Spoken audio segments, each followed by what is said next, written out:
কোরআনের আলোচনা হয়, হাদিসের আলোচনা হয়, তারা পাশ কাটা চলে। তারা কারা জানেন?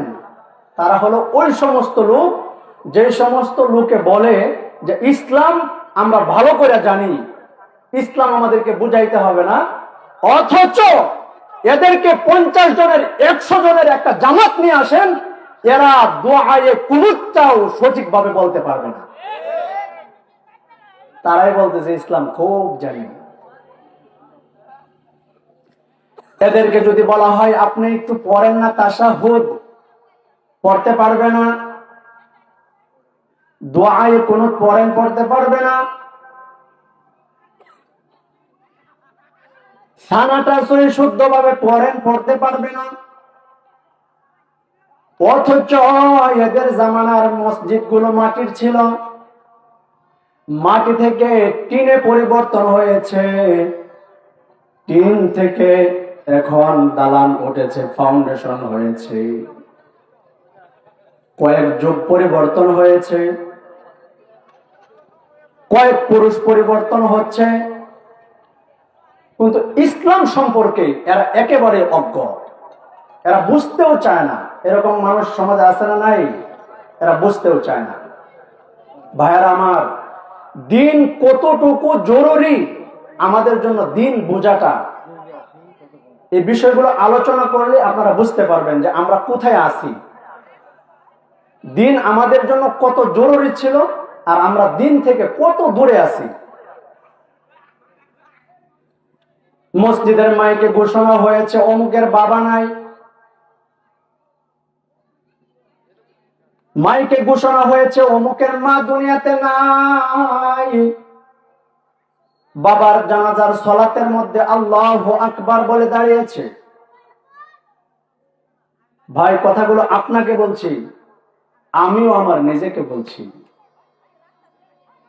যে বাবা আপনাকে আমাকে প্রতিষ্ঠিত করতে গিয়ে বাবার কোমরের হাড় বাঁকা হয়েছে,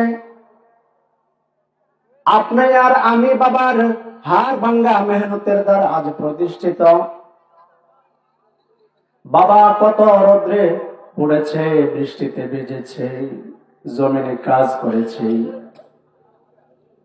বাবা নিজে খাবার না খায়া সারাদিন 100 টাকা ইচ্ছা করলেই বাবা খরচ করতে পারতো, খাইতে পারতো। হোটেলের সামনে দিয়া বাবা চলে গেছে, 100 টাকা জমায় রাখছি, নিজের টাকাটা খায় নাই। বাড়ির সন্তানের কথা মনে পড়ে গেছে, আমার সন্তানের পোশাক লাগবে, আমার সন্তানের পড়াশোনার খরচ লাগবে। বাবা নিজের টাকাটা বাঁচাইয়া চলে গেছে। হে সন্তান, বাবার ইন্তেকাল হয়ে গেল, বাবার জানাজার সালাতের মধ্যে তুমি দাঁড়াইলা, আল্লাহু আকবার, আল্লাহু আকবার বলে দাঁড়ায় গেছ, কিন্তু বাবার জানাজার সালাতটা আদায় করতে কোন দোয়াগুলো পড়তে হবে তোমার জানা নাই। আবার তুমি বলছ ইসলাম ভালো করে বুঝি, ইসলাম বোঝাইতে হবে না। তোমার কলিজার টুকরা সন্তান, তোমার ও রস থেকে একটা সন্তান এই পৃথিবীতে আসছে, ফুটফুটে একটা সন্তান, ছোট্টকালে তার ইন্তেকাল হয়ে গেল। রফিকে আলার সাথে দিদার হয়েছে, রব্বে কারিমের সাথে তার দেখা হয়ে গেছে। তোমার কলিজার টুকরা সন্তানটাকে সামনে নিয়ে দাঁড়াইছো, আল্লাহু আকবার বলে তার জানাজার সালাত আদায় করবা, কলিজার টুকরা সন্তানকে শেষ বিদায় দিবা, কিন্তু সন্তানের জানাজায় দাঁড়াইয়া কোন দোয়াটা পড়তে হয় তোমার জানা নাই। ছোট্ট মাসুম বাচ্চা, ছেলে বাচ্চাটা দুনিয়াতে আসছে, চলে গেছে, এই বাচ্চার জানাজায় তোমায় কোন দোয়াটা পড়বা এটা তোমার জানা নাই। তোমার ঘরকে আলোকিত করে ফুটফুটে একটা কন্যা সন্তান পৃথিবীতে আসছে, তোমার কোল জোড়ায় গেছে, তোমাকে রেখে এসে আল্লাহর সাথে দিদার করেছে। মেয়ে সন্তানের জানাজায় তুমি দাঁড়াইলা, ছোট্ট মেয়ের জানাজায় আল্লাহু আকবার বলে দাঁড়াইছ, কিন্তু কোন দোয়াটা পড়তে হয় তোমার জানা নাই। ইসলাম কিন্তু খুব বুঝে। মানে এরকম বুঝে শাস্ত্রে 10 জন থাকলে সবদের একদিকে নিয়ে গেছে বলডালা। ইসলাম খুব বুঝে, কিন্তু বাচ্চা যে ইন্তেকাল করছে, তার নাতির ইন্তেকাল করছে, ছোট বাচ্চা, তার জানাজায় কোন দোয়া পড়তে হয় তার জানা নাই, পারে না। এখানে সে অসহায়। ভাট্টা মদিনাতুল উলুম কওমি মাদ্রাসা এর উদ্যোগে ইসলামী সম্মেলন, এই সম্মেলনে দিনে কিছু আলোচনা উপস্থাপন ও শ্রবণ করার তৌফিক দান করতেছেন। আমরা সকলে সে মালিকের দরবারে শুকরিয়া আদায় করি, আলহামদুলিল্লাহ। আজকে যত সুন্দর আয়োজন যারা করেছেন সকলকে আন্তরিক মুবারকবাদ। সকলকে আল্লাহ তাআলা কবুল করুক। আমার সামনে উপস্থিত রয়েছেন মুরব্বিনে ইদম, যুবক ভাইয়েরা, কচিকাচারা, পর্দার আড়ালে রয়েছেন আমার মা বোনেরা, সকলকে আন্তরিক মোবারকবাদ জানাই। কোরআনে কারিমের তিলাওয়াত পরিবেশন করেছেন আন্তর্জাতিক কারি হাফিজ সালেহ আহমদ মুসা।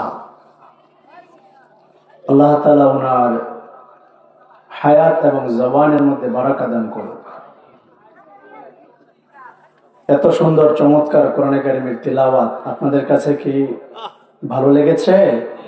উনি আন্তর্জাতিকভাবে কোরআনে কারিমের তিলাওয়াত করে পুরস্কৃত হয়েছেন। আমাদের বাংলাদেশের এক উজ্জ্বল নক্ষত্র সালেহ আহমদ মুসা, উনি আমার ভগ্নিপতি, আমার মামাতো বোনের স্বামী। যাই হোক, আপনারা যারা সামনে আছেন, আমার আজকের এই সম্মেলনের আপনারাই হলেন আলোচ্য বিষয়। যারা সামনে আছে আর যারা বাহিরে আছে তারাও আলোচনার বিষয়, তবে সমালোচিত, তাদের ব্যাপারে সমালোচনা করা হবে। শুধু আমরাই না, যারা বাহিরে থাকবে, ঝগড়া ফাসাদ সৃষ্টি করবে, উশৃঙ্খল একটা পরিবেশ করবে, যারা সম্মেলনে আসবে না, তাদের ব্যাপারে রব্বে কারীম মনে হয় খুশি হবেন না। ফেরেশতাদের কাছেও তারা প্রিয় না। বাড়ি থেকে এই কথা বলে আসছে যে মাদ্রাসার মাহফিল হচ্ছে, ওখানে যাই। আল্লাহ তাআলা তাদেরকে কবুল করেন নাই, এজন্য তারা কাছে আসছে কিন্তু ভিতরে প্রবেশ করতে পারতেছে না। আল্লাহ চাইলে তারা প্রবেশ করতে পারতো। আল্লাহ তাআলা তাদের ভালো চান না। এখনো মনে হয় সময় আছে, নাকি সময় গেছে গা? আছে। তারা ইচ্ছা করলে এখনো আসতে পারে। তাদেরকে আমরা সাদরে আমন্ত্রণ জানাচ্ছি। কোরআনে কারিমের আওয়াজ যেখানেই হয়, অতীতেও এমনটাই হয়েছে, যেখানেই দ্বীনের আলোচনা হয়েছে, এক শ্রেণীর মানুষ এমন ছিল, ওখানে গিয়ে একটা হট্টগোল, হইচই, গন্ডগোল, চিল্লাচিল্লি, এটা আগেও করছে, এখনো আছে। এখনো প্যান্ডেলের আশেপাশেই তারা দেখছেন চিল্লাচিল্লি করতেছে। আল্লাহ রাব্বুল আলামিন আল্লাহর নবীকে বলেছেন, হে নবী, সমস্যা নাই, তাদেরকে আপনি চিল্লাচিল্লি করতে দেন। আপনি কোরআন দিয়া মানুষকে ওয়াজ করেন, যারা আল্লাহকে ভয় পায়, যারা আখিরাতকে ভয় পায়, যারা জানে যে আল্লাহর সাথে দেখা করতে হবে, তারা ঠিকই নসিহত গ্রহণ করবে। আল্লাহ রাব্বুল আলামিন পয়গম্বর আরবি সাল্লাল্লাহু আলাইহি ওয়াসাল্লামকে বলেন, ফাযাক্কির বিল কুরআনি মান ইয়াখাফু ওয়াঈদ। ওহে বন্ধু আমার, আপনি মানুষকে কোরআন দ্বারা ওয়াজ করেন, কোরআন দ্বারা নসিহত করেন, যাদের ভিতরে আল্লাহ রাব্বুল আলামিনের ভয় আছে, যারা জানে যে আল্লাহর সাথে দিদার করতে হবে। মান ইয়াখাফু ওয়াঈদ, যারা জানে যে কবর আছে, হাসর আছে, মিজান, পুলসিরাত আছে, আল্লাহর সামনে একত্রিত হতে হবে, আল্লাহর কাছে জবাবদিহিতা করতে হবে। হে পয়গম্বর বন্ধু আমার, আপনি তাদেরকে কোরআন দ্বারা ওয়াজ করে শোনান। মাইয়া খাফু ওয়াঈদ, আর যারা হতভাগা, সায়াযাক্কারু মান ইয়াখশা ওয়া ইয়াতাজান্নাবুহাল আশকা, যারা সৌভাগ্যবান তারা তা থেকে উপদেশ গ্রহণ করবে। ওয়া ইয়াতাজান্নাবুহাল আশকাল্লাযী ইয়াসলান নারাল কুবরা, আর যারা হতভাগা, যারা জাহান্নামে প্রবেশ করবে, তারা পাশ কাটা চলবে, মসজিদের সাথে তাদের বাড়ি হবে, কিন্তু সিজদা তাদের নসিবে হবে না। মাহফিলে চলে আসবে, শাইখে বালিয়ার মতো লোক বসা থাকবে, তারপরেও তাদের ভ্রুক্ষেপ হবে না, আশেপাশে হইচই করবে। ভাইয়েরা আমার, আল্লাহ তাআলা যাদেরকে পছন্দ করেন তাকে নেক আমল করার তৌফিক দান করেন। আল্লাহ তাআলা আমাদেরকে কবুল করেছেন, সকলে বলে আলহামদুলিল্লাহ। যাদেরকে কবুল করে নাই তারা আসতে পারবে না। তারা হলো কোন শ্রেণীর জানেননি? যারা সালাত আদায় করে না, ইবাদতে মনোযোগ দেয় না, কোরআনের আলোচনা হয়, হাদিসের আলোচনা হয়, তারা পাশ কাটা চলে। তারা কারা জানেন? তারা হলো ওই সমস্ত লোক যে সমস্ত লোকে বলে যে ইসলাম আমরা ভালো করে জানি, ইসলাম আমাদেরকে বুঝাইতে হবে না, অথচ এদেরকে 50 জনের 100 জনের একটা জামাত নিয়ে আসেন, এরা দুআয়ে কুনুতটাও সঠিকভাবে বলতে পারবে না। তারাই বলতেছে ইসলাম খুব জানি। এদেরকে যদি বলা হয় আপনি একটু পড়েন না তাশাহুদ, পড়তে পারবে না, দুআয়ে কুনুত পড়েন, পড়তে পারবে না, সানাটা সহি শুদ্ধভাবে পড়েন, পড়তে পারবে না। অথচ এদের জামানার মসজিদগুলো মাটির ছিল, মাটি থেকে টিনে পরিবর্তন হয়েছে, টিন থেকে এখন দালান উঠেছে, ফাউন্ডেশন হয়েছে, কয়েক যুগ পরিবর্তন হয়েছে, কয়েক পুরুষ পরিবর্তন হচ্ছে, কিন্তু ইসলাম সম্পর্কে এরা একেবারে অজ্ঞ, এরা বুঝতেও চায় না। এরকম মানুষ সমাজে আছে না নাই? এরা বুঝতেও চায় না। ভাইয়েরা আমার, দিন কতটুকু জরুরি আমাদের জন্য, দিন বোঝাটা, এই বিষয়গুলো আলোচনা করলে আপনারা বুঝতে পারবেন যে আমরা কোথায় আছি, দিন আমাদের জন্য কত জরুরি ছিল, আর আমরা দিন থেকে কত দূরে আছি। মসজিদের মাইকে ঘোষণা হয়েছে অমুকের বাবা নাই, মাইকে ঘোষণা হয়েছে অমুকের মা দুনিয়াতে নাই, বাবার জানাজার সালাতের মধ্যে আল্লাহু আকবার বলে দাঁড়িয়েছে। ভাই, কথাগুলো আপনাকে বলছি, আমিও আমার নিজেকে বলছি। যে বাবা আপনাকে আমাকে প্রতিষ্ঠিত করতে গিয়ে বাবার কোমরের হাড় বাঁকা হয়েছে, আপনি আর আমি বাবার হাড় ভাঙ্গা মেহনতের দ্বারা আজ প্রতিষ্ঠিত।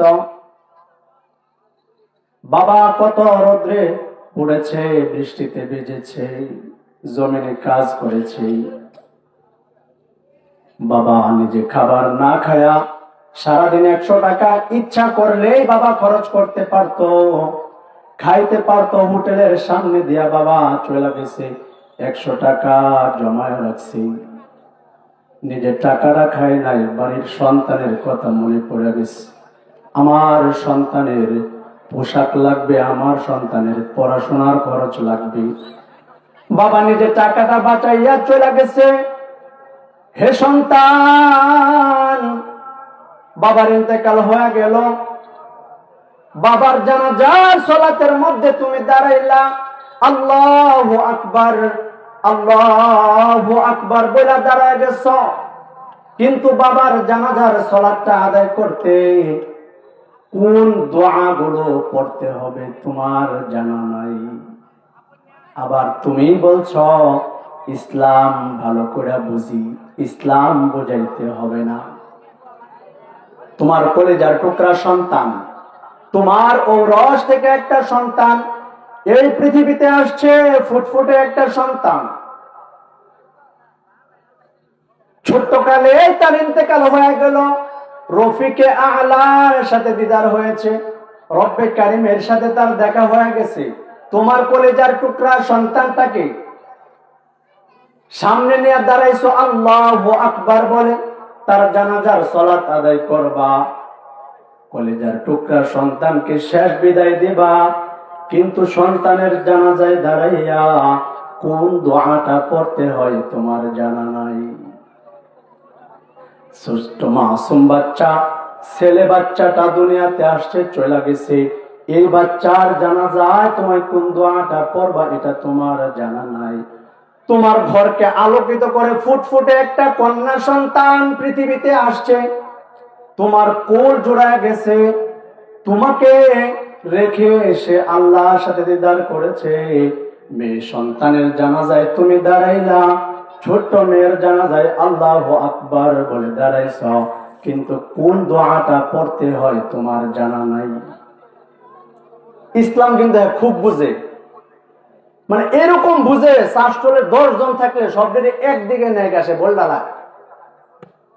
ইসলাম খুব বুঝে, কিন্তু বাচ্চা যে ইন্তেকাল করছে, তার নাতির ইন্তেকাল করছে, ছোট বাচ্চা, তার জানাজায় কোন দোয়া পড়তে হয় তার জানা নাই, পারে না। এখানে সে অসহায়। ভাইয়েরা আমার, আজানের ধ্বনি একবার না, দুবার না, শত শতবার আজানের ধ্বনি শুনেছে। এখনো আল্লাহর বান্দা আজানের ধ্বনি শোনার পরেও বারবার বাবা আজান দিয়েছে, দাদা আজান দিয়েছে, নানা আজান দিয়েছে, আত্মীয় স্বজন আজান দেয়, কিন্তু এখনো পর্যন্ত আশহাদু আন্না মুহাম্মাদার রাসূলুল্লাহ বলতে পারে না। আজানের শব্দটাকে উচ্চারণ করতে গিয়ে বলে আশহাদু আন্না মুহাম্মাদুর রাসূলুল্লাহ। আছে না নাই? এলাকার মধ্যে মুয়াজ্জিন সাহেব বেড়াইতে চলে গেছে, একজনকে বলে গেছে তুমি একটু আজান ইকামত দিও। মসজিদের জামাতের সময় হয়ে গেছে, নামাজ পড়াইতে একজন গেছে, এবার চাচাই ভাতিজারে বলে তুই ইকামত দিন। ভাতিজায় চাচারে বলে চাচা আপনি মুরব্বী মানুষ, আপনি ইকামত দেন। একজনে আরেকজনকে ধাক্কায় আর বলে তুমি ইকামত দাও। শেষ পর্যন্ত যার ব্যাপারে ফয়সালা হয়েছে ইকামত দিবে, সেই ব্যক্তি ইকামত দিতে গিয়ে বলে কাদ কামাতিস সালাহ, কাদ কামাতিস সালাহ। নাউজুবিল্লাহ বলেন। আছে না নাই? একবার না, দুবার না, হাজার বার বারবার শুনেছে, তারপরেও আল্লাহর বান্দা ইকামতের শব্দগুলো সঠিকভাবে উচ্চারণ করতে পারে না। কদ কামাতিস সালাহ, কদ কামাতিস সালাহ শব্দটা উচ্চারণ করতে পারে না। এমন মানুষের সমাজে বিচরণ আছে না নাই? সংখ্যা কম না বেশি? অসংখ্য মানুষ এখনো পর্যন্ত কদ কামাতিস সালাহ, কদ কামাতিস সালাহ বলতে পারে না। আজান দেওয়ার অভ্যাস আছে, সবাই মিলে মুয়াজ্জিন বানাইছে, আজানও দেয়, কদ কামাতিস সালাহ, কদ কামাতিস সালাহ আলাদাভাবে পড়লে কিভাবে উচ্চারণ করবে এটা জানে না। একসাথে মিলায় পড়লে কদ কামাতিস সালাতু, কদ কামাতিস সালাহ কিভাবে পড়তে হয় এটাও জানে না। বারবার পড়তেছে কদ কামাতিস সালাতি, কদ কামাতিস সালাহ। সঠিক না ভুল? এটা ভুল। কদ কামাতিস সালাতু, কদ কামাতিস সালাহ এটা হলো সঠিক। আবার তারাই এলাকার মধ্যে বইলা বেড়াইতেছে ইসলাম কম জানি না, আমি প্রাথমিক বিষয় নিয়ে আলোচনা করতেছি, বেশি না।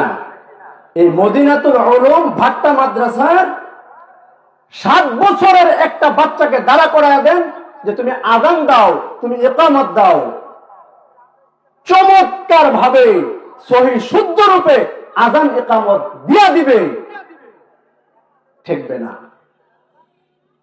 আর আপনি আর আমি বলতেছি ইসলাম কম বুঝি না, এখানেই নাই, ফেল হয়ে গেছে। ইসলাম বোঝার দরকার আছে না নাই? আমি যে বিষয়গুলো আলোচনা করতেছি, এই বিষয়গুলো আমরাই এগুলো ঘটাইতেছি। অসংখ্য মানুষ অসচেতন, সচেতনতা নাই।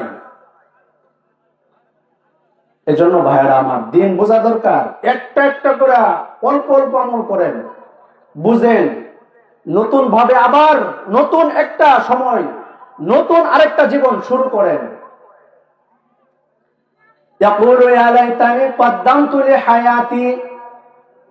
বান্দা একবার আফসোস করে বলবে, বান্দিরা এক সময় আফসোস করে বলবে, আমি আমার জীবনে কি করলাম? 50 বছর, 60 বছর, 70 বছর হয়ে গেল, এখনো পর্যন্ত আমি সহি শুদ্ধভাবে আযান দিতে পারি না, ইকামত দিতে পারি না। আমার কপাল কত পুরা, প্রতিদিন কত সময় চলে যায়। আমি আশরাফুল মাখলুকাত, আল্লাহ আমাকে বানাইছিলেন শ্রেষ্ঠ। ফজরের সালাতের পরে আমার উচিত ছিল কোরআনে কারিমের তিলাওয়াত নিয়ে বৈশা যাওয়া। আগের যুগের মুরব্বীরা এমনই ছিলেন, লাঙ্গল লইয়া খেতে ছুটিতেন, গায়ের ওপর দড়ি। কাজে যাওয়ার আগে সকাল বেলায় মোল্লা বাড়ির মানুষ, মুন্সি বাড়ির মানুষ, যাদেরকে স্মরণ করেন, যাদের নামের পরিচয় দিয়ে সমাজে চলেন, তাদের জীবনে অনুসরণ করেন, জীবন দেখেন তারা কেমন ছিলেন। সকাল বেলায় ঘুম থেকে জাগ্রত হয়ে প্রথমে তারা ফজরের সালাত আদায় করেছেন। ফজরের সালাতের পরে আল্লাহর বান্দা বেশি শুদ্ধ করে পড়তে পারে না, জীবনের রুটিনটা এমন ছিল, বড় বড় অক্ষরের কোরআন নিয়ে তেলাওয়াতে বৈশা যাইত।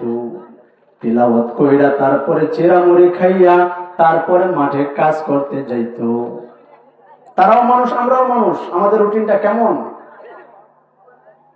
আমাদের কোনো জরুরি বিষয়, আফসোসের বিষয় তো পড়তে তো পারি না।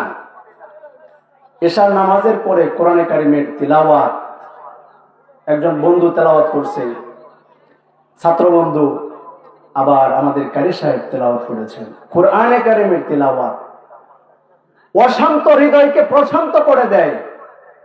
কোরআনে কারিমের তিলাওয়াত অতীত এবং বর্তমান একটু মিলায় দেখেন। মুরব্বী বাবাজিরা, আপনাদের জন্য এই কথাগুলো বেশি জরুরি। আগের প্রজন্ম আর বর্তমান একটু মিলায় দেখেন। বুঝতে চান না, মানতে চান না, শুনতে চান না। আমাদের ছোট ছোট বাচ্চারা, আপনার নাতিন, আপনার ভাতিজা কত চমৎকার, কত সুন্দর কণ্ঠে কোরআন তিলাওয়াত করতে পারে। আমরা যে পারি না, একটু আফসোস করা দরকার না? আফসোস করা দরকার। এই মাদ্রাসায় কোরআনে কারিমের তালিম দেওয়া হয়, কোরআন শেখানো হয়। নবী আরবি সাল্লাল্লাহু আলাইহি ওয়াসাল্লাম কোরআনে কারিমের তিলাওয়াত করতেছিলেন ফজরের সালাতের মধ্যে। জিন সম্প্রদায় আল্লাহর রাসূলের কোরআনে কারিমের তিলাওয়াত শুনল। জিনেরা নবীজির কোরআন তেলাওয়াত শুনে বলে, কি মধুময় কোরআন শুনেছি, কি তিলাওয়াত শুনেছি। ইন্না সামি'না কুরআনান আজাবা। পৃথিবীতে কত কিছু শুনলাম, কত কিছু দেখলাম, কত কিছু বুঝলাম, কোরআনে কারিমের তিলাওয়াতের তুলনা হয় না। অতুলনীয় মধুময় আল্লাহর রাসূলের কোরআনে কারিমের তিলাওয়াত। আপনিও যদি আপনার ঘরের মধ্যে কোরআনে কারিমের তিলাওয়াত শুরু করেন, আমার মা বোনেরাও যদি ঘরের মধ্যে কোরআনে কারিমের তিলাওয়াত শুরু করে, একটা মানুষ যত পেরেশানিতেই থাকুক না কেন, কোরআনে কারিমের তিলাওয়াত শুরু করলে আমার রব্বে কারীম তার অশান্ত হৃদয়টাকে প্রশান্ত করে দিবেন। আলা বিযিকরিল্লাহ আলা বিযিক্রিল্লাহি তাতমাইন্নুল কুলুব। আল্লাহ বলেন, আল্লাহর জিকিরে, কোরআনে কারীম উত্তম এক জিকির, আল্লাহকে স্মরণ করায় দেয়। কোরআনে কারীমের তিলাওয়াতের মাধ্যমে অশান্ত হৃদয়গুলোকে আল্লাহ প্রশান্ত করে দিবেন। ভাইরা আমার, কোন ঘরে যদি প্রত্যেক দিন সূরাতুল ওয়াকিয়ার তিলাওয়াত হয়, আল্লাহ রাসূল ইরশাদ করেছেন ওই ঘরের মানুষগুলো অনাহারে থাকবে না, তাদের রিজিকের ব্যবস্থা আল্লাহ করে দিবেন। কোরআনে কারীমের তিলাওয়াত করলেই, কোন ঘরের মধ্যে যদি ঈশার সালাতের পরে কোন বান্দা বান্দিরা সূরা মুলক তিলাওয়াত করে, এই সূরা মুলক তাদেরকে জান্নাতে না নিয়ে যাবে না। সূরাতুল মুনজিয়া, মুক্তিদানকারী সূরা, রব্বে কারীমের কাছে একটা মানুষের জান কান্দানি আরম্ভ হয়ে যায়। মৃত্যুর বিছানায় আল্লাহর বান্দা বান্দি শুয়ে থাকে, আপনজন তার কাছে ভিড় জমায়, কেউ মুখে পানি দেয়, কেউ বা আবার দুধ দেয়।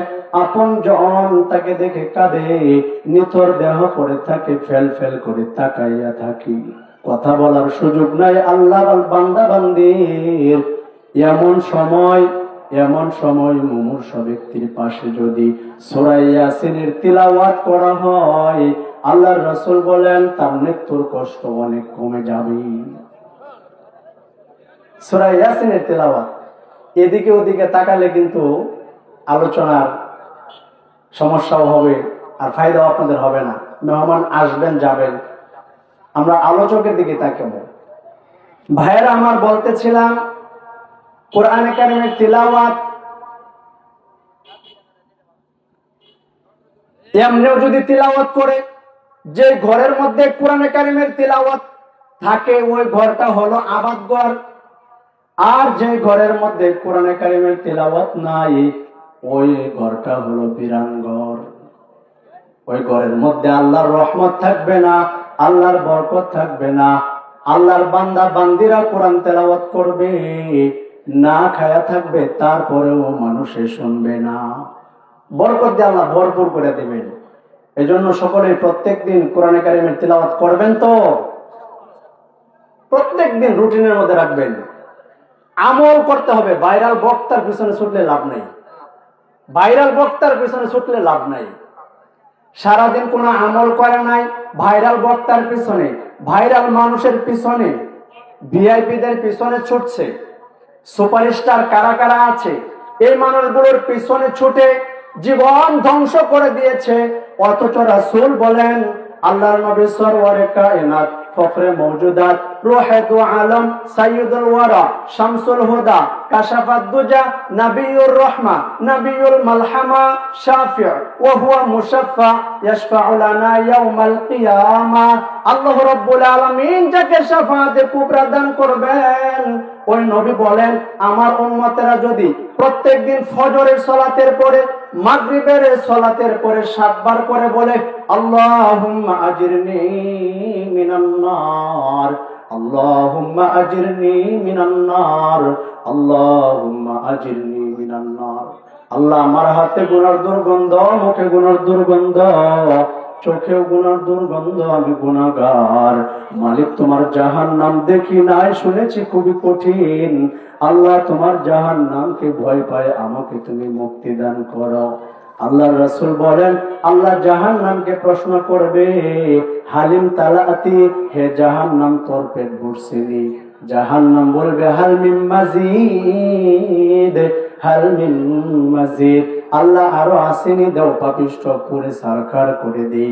এমন সময় জাহান্নাম আল্লাহর কাছে বলবে, ও মালিক, যে সমস্ত বান্দা বান্দি মাগরিবের সালাতের পরে, এশার ফজরের সালাতের পরে আমি জাহান্নাম থেকে তোমার কাছে পানাহ চেয়েছে মালিক, ওই সমস্ত লোকদেরকে তুমি জাহান্নামে দিও না, আমি জাহান্নাম তাদেরকে হজম করতে পারবো না। ভাইরা আমার, আপনাদের কাছে আমার জানার বিষয় হলো, আজকেও তো মাগরিবের সালাত আদায় হয়তো বা করেছি, অনেকেই করেছি, আর অনেকেই করে নাই, তাদের জন্য এই অপশন নাই। যারা আদায় করছি, এই দোয়াটা পড়ছেন? দেখেন, অনেকের ছুটে গেছে, আলহামদুলিল্লাহ, অনেকেই পড়ছে। আমি আলহামদুলিল্লাহ পড়ছি, তো অনেক ভাইরা পড়ে নাই।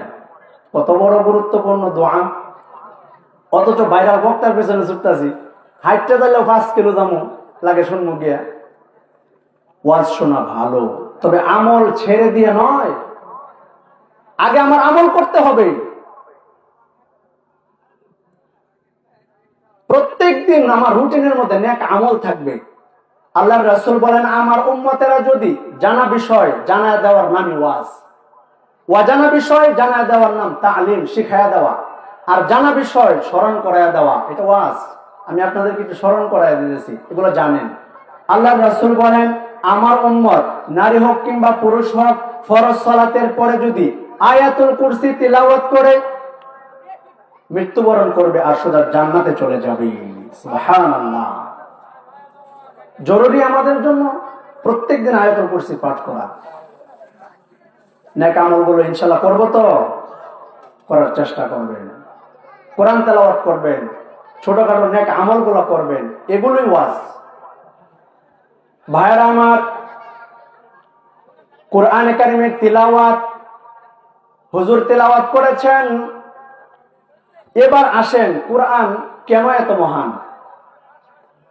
মহান স্রষ্টা যিনি আসমানকে বানিয়েছেন খুঁটিবিহীন, জমিনকে সাজিয়েছেন তরুলতা বৃক্ষরাজি দিয়ে, পাহাড় পর্বত মালা দিয়ে, মহান আল্লাহ রাব্বুল আলামিন তিনি মহান। হযরত জিবরিল আমিন মহান।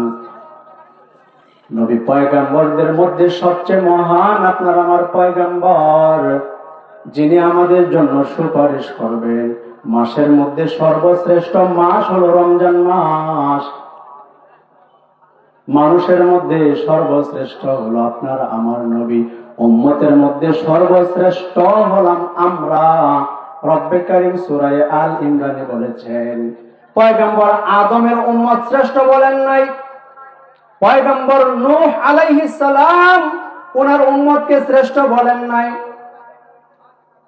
পয়গম্বর সুলাইমান আলাইহিস সালাম ওনার উম্মতকে শ্রেষ্ঠ বলেন নাই। আরো যত নবী রাসূল পৃথিবীতে এসেছেন তাদের উম্মতদেরকে শ্রেষ্ঠ বলেন নাই। আপনাকে আমাকে রব্বে কারীম বলেছেন আমরা নাকি শ্রেষ্ঠ?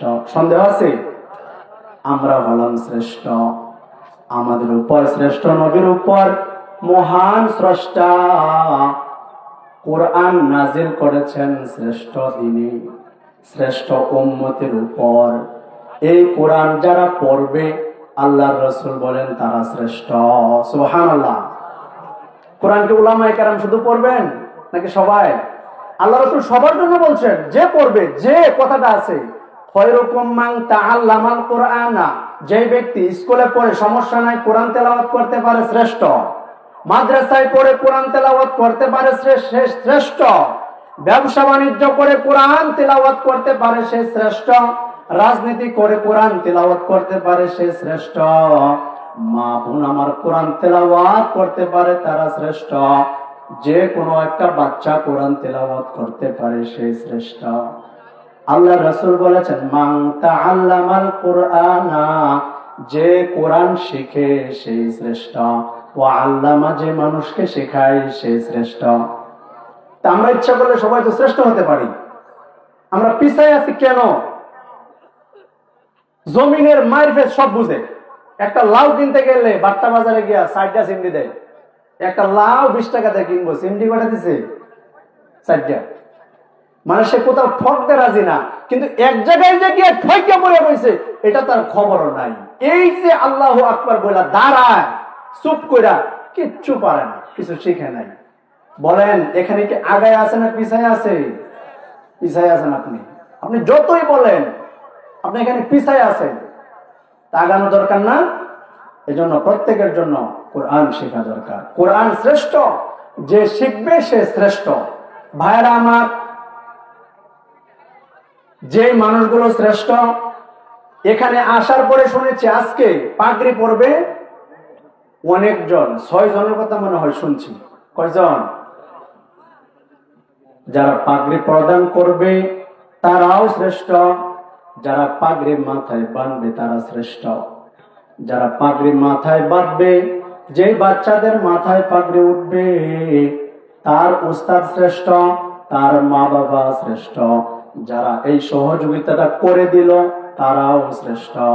তবে এই বাচ্চাদের মাথায়, যাদের মাথার উপর পাগড়ি উঠে কোরআনে কারীম তিলাওয়াত করে শ্রেষ্ঠ হয়, কোরআন তিলাওয়াত করলে সুন্দর লাগে, কোরআনে কারীমের পাগড়ি প্রদান করলেও ভালো লাগে, এই বাচ্চাগুলো, এই শিক্ষকগুলো যখন বাট্টা বাজার থেকে শেরপুর যায় কালেকশন করতে, কোথায় যায়? আপনাদের বাট্টার কথা না, এটা কথার কথা বললাম। ধরেন আমাদের ফুলপুরের মাসুম একটা বাচ্চা, তার চমৎকার কোরআনে কারীমের তিলাওয়াত, এত সুন্দর তিলাওয়াত, এ বাচ্চার মাথার মধ্যে শিক্ষকেরা পাগড়ি বাঁধা দিচ্ছেন, শিক্ষক মন্ডলীগণ পাগড়ি বেঁধে দিয়েছেন, এলাকার মানুষ খুশিতে বাগবাগ, বাচ্চার মাথায় পাগড়ি উঠেছে। আসলে চমৎকার দৃশ্য, বড়ই ভালো লাগে, বড়ই ভালো লাগে যখন মা বাবা তার সন্তানকে নিয়ে আঙ্গুলে ধরে হাঁটে, এটাও যেমন সুন্দর দৃশ্য, ঠিক তদ্রুপ ভাবে মানুষ যখন আল্লাহর রাস্তায় স্বতঃস্ফূর্ত ভাবে দান করে, এটাও সুন্দর দৃশ্য।